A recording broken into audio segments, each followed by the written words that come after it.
was Maurice Gawronsky, 25/9/1934. And where were you born? In Cape Town, at the Booth Memorial At Hospital. the Booth, okay, and where did you grow up? In Oranjezicht. I went to Sax, and we lived there for many, many years. My late father started a business in District 6, Yeah. and he had a pub there called the Cheltenham Hotel. It was a pub and a hotel. After I was born, I lived at the hotel for probably about 18 months.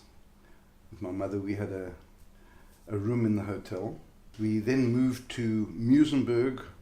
My mother's parents lived in Muizenberg, and then I lived there for a couple of years, and then my dad bought a home in Belmont Avenue in Oranjezicht. The one attribute that everyone talks about is they always say Maurice the swinger. No one knows how to swing jazz drums like Maurice. This is what they always say. All the musicians talk about it.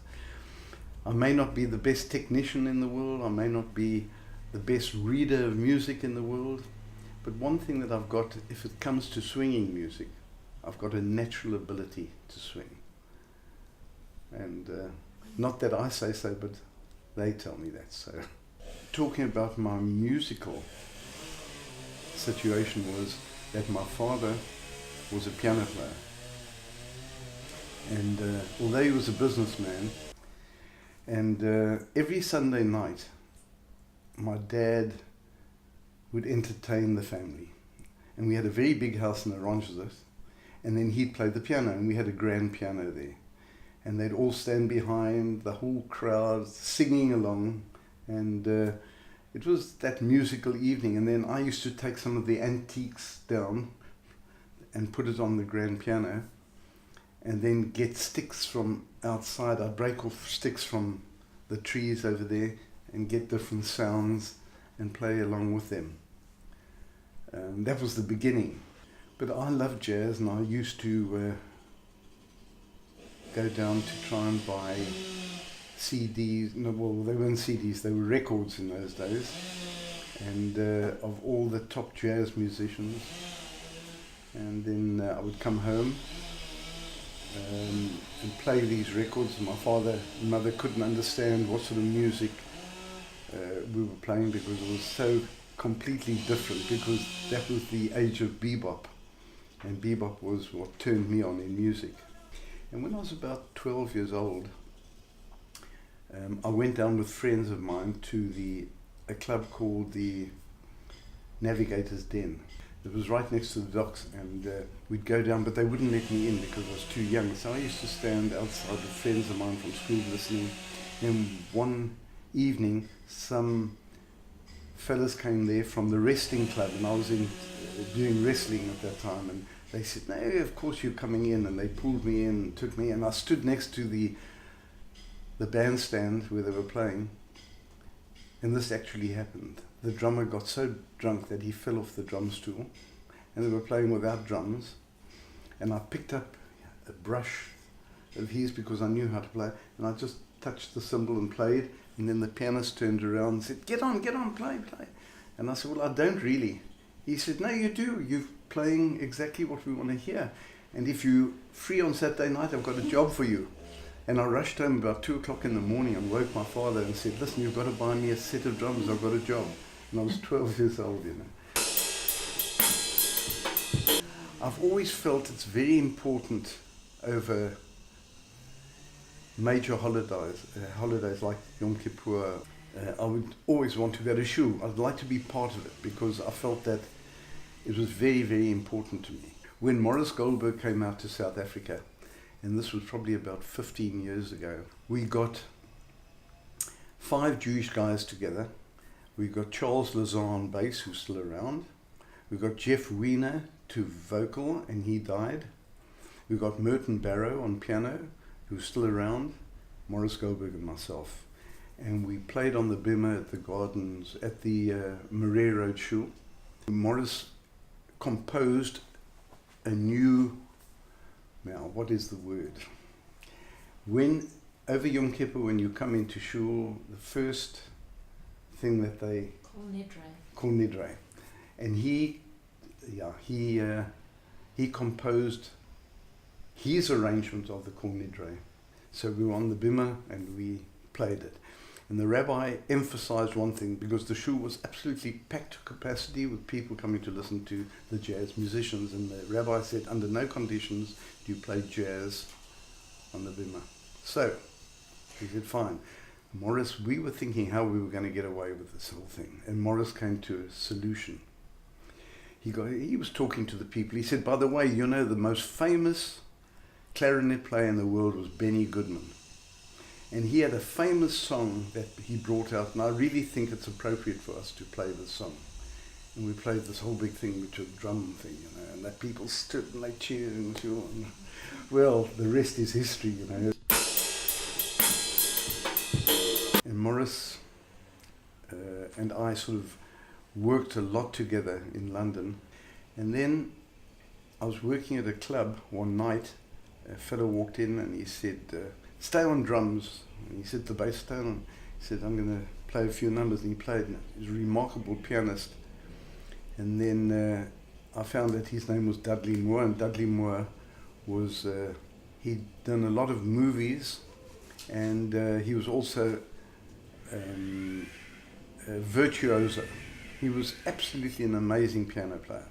And then he said what he's doing is he and the three musicians, the three actors who they were studying drama together, they were going to open up a club called The Establishment. Then I told him I had to go over to Germany to work, which I did do. And then I got a telegram from him to say they're opening up within a week and I must come back to London. And he said, there's no problem. Money is available, everything. We've got a great grand piano down below in the cellar where we'll be playing.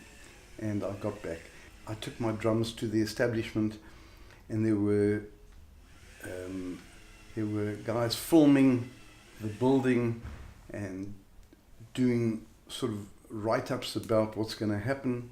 And we couldn't get into the building because there were thousands of people in Soho trying to see what's going on. Anyway, eventually they managed to take my drums, take it inside, and I said, well, where are we playing? He said, well, we haven't fixed up where we're playing yet, but just come in, enjoy yourself, have something to eat, come and watch the shows, and you'll be paid.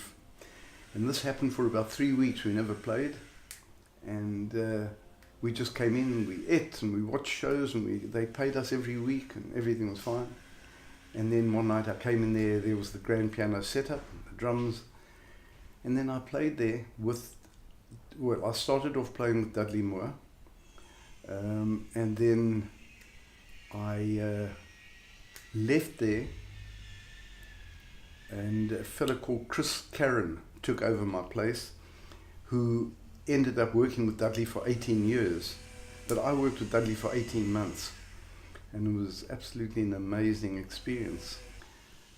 So Bonnie told me that we're going to go on a trip to Malaga in Spain. One day when we came off the beach, we walked up, and at this one pension, the other one that was there, we heard music. And I could hear that the piano player knew what he was doing. The others were a bit weak, but he was fine. And when he walked past me afterwards, I said, I hear you listening to Horace Silver. And Horace Silver was a great American piano player. And he said, you know Horace Silver? I said, no. He says, I am from Italy. So I said, well, what's your name? So he said, you play? I said, yeah, play drums. So with short pants, I got onto the drums, and I took this, I tuned the drums completely differently, and I did a whole long drum solo. The manager came up to me and he said, my God, where are you from, you know? So my friend said, oh, this is Jack Parnell from the London Palladium. So he said, oh, Mr. Parnell, nice to have you. And I just kept quiet. And he said, look, we've got the American network television coming here next week. And if you can stay, you'll earn so much money, and all we want is like a 2-minute drum solo from you, and that's all.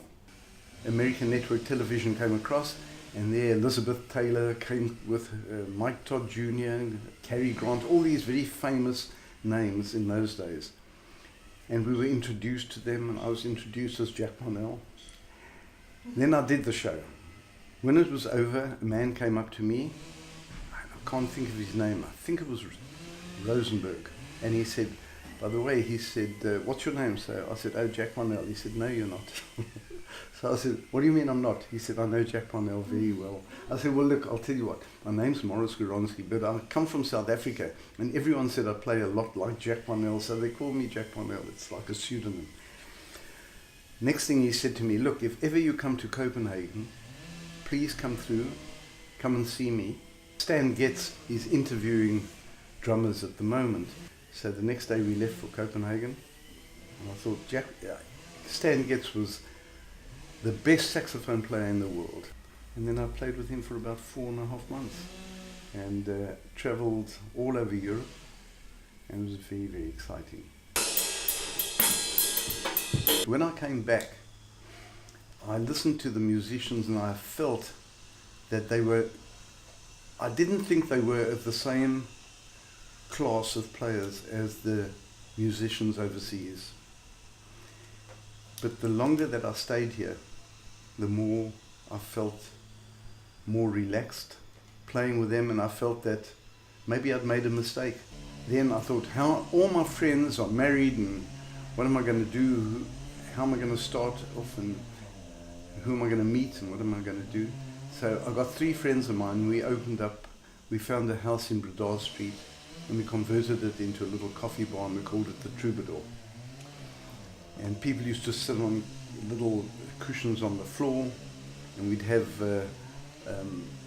urns of coffee, and we charged 25 cents to come in and drink as many coffees as you wanted during the night. The place was always packed to capacity. You could never get into the place. And it was pretty lucrative business. I did lots of concerts with Winston Mankunku, who was definitely the best saxophone player that we had in South Africa. And we did a concert, and he played behind the curtain because apparently the rules of the apartheid wouldn't allow him to play with whites. He played behind the curtain. And then the following thing that happened was Tony Schilder, who was known to be also an absolutely magnificent piano player that I worked with. We sort of more or less grew up together. We were going to record at the SABC, and they wouldn't let him in. They said, no, it's really for whites only. He said, but I'm Portuguese and my name is Vasco da Gama. And they then accepted him. They wrote down Vasco da Gama, and he went and played. Not everything worked out perfectly in your life, but I must say I've had a very, very exciting life, and yeah. Where do I go from here? And I've been at the Winchesters, for 19 years now, and it's very exciting. It's busy all the time. You can never get in. Listening to all the new guys coming up and having the opportunity of playing with them. But I thought of taking the drumsticks and taking a little bit of gold and putting it on the edges, hanging them up and say, I've done it all. And maybe that I'll do one day.